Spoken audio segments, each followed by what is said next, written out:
اور ایک روایت میں ہے حدیث نمبر 546 546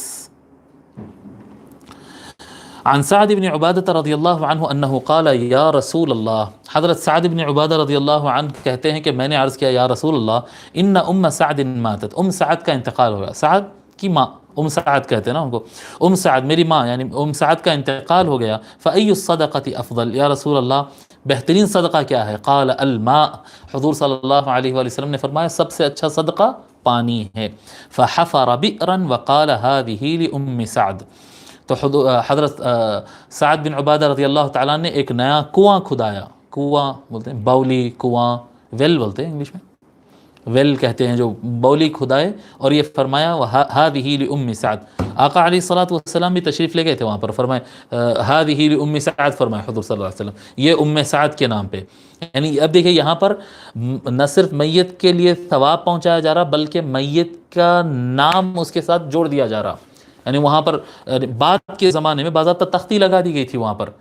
کیا بئر ام سعد کہہ کے کہ یہ ام سعد کا کنواں ہے، کھدائے سعد بن عبادہ لیکن ماں کے نام سے کھدائے تھے تو ان کا نام اس کے اوپر لکھ دیا گیا تھا۔ بس یہ طریقہ ہے، اگر کسی کا انتقال کر جائے اور اگر ایصال ثواب میں کچھ صدقہ خیرات کر رہے ہیں اور ان کا نام ساتھ میں جوڑنا چاہ رہے ہیں تو بالکل جوڑ سکتے ہیں، جائز ہے جی۔ ہمارے یہاں ہندوستان میں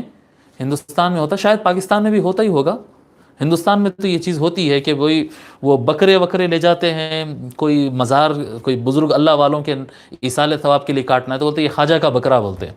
یہ خواجہ صاحب کا بکرا ہے، بس اس کے نام پہ ہم رکھ دیے، مطلب اس کو جب موٹا ہو جائے گا، کھا پی کے بڑا ہو جائے گا تو کاٹیں گے، پکائیں گے اور لوگوں کو کھلائیں گے، اور اس کا ثواب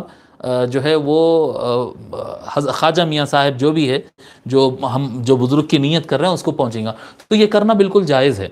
اب یہ دیکھیں یہاں تک اسلام ہے، اب اسلام کے بعد جو ہے تھوڑا سا یعنی جو علاقائی اثر ہوتا نا، کلچرل کا اثر ہوتا، جہاں پر رہ رہے ہیں وہاں کے کلچر کا اثر ہوتا ہے، وہ اثر ہوتا ہے، یعنی بعض لوگ ایسا کرتے ہیں کہ بھی خواجہ کا بکرا، بلکہ اب خواجہ کے نام پہ اگر بکرا کو چھوڑ دیے تو وہ بکرا اگر جا کے کہیں پر بھی کچھ بھی کھا لے رہا تو اس کو روکنا نہیں، ان کہیں بھی کچھ کر رہا تو اس کو مارنا نہیں، ایسا نہیں ہے،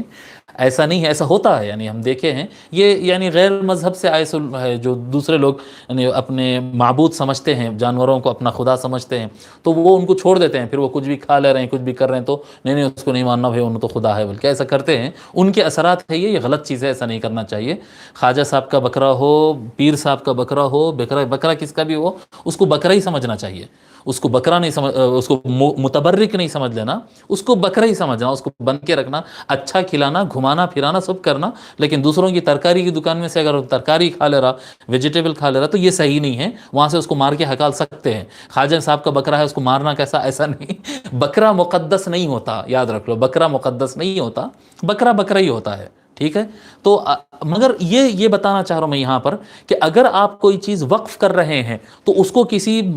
مرحومین میں سے اگر کسی کا نام دینا چاہ رہے ہیں، جی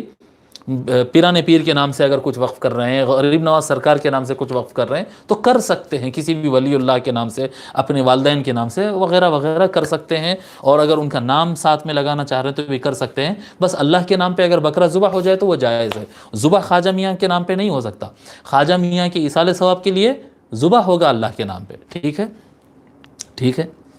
اس طرح سے ٹھیک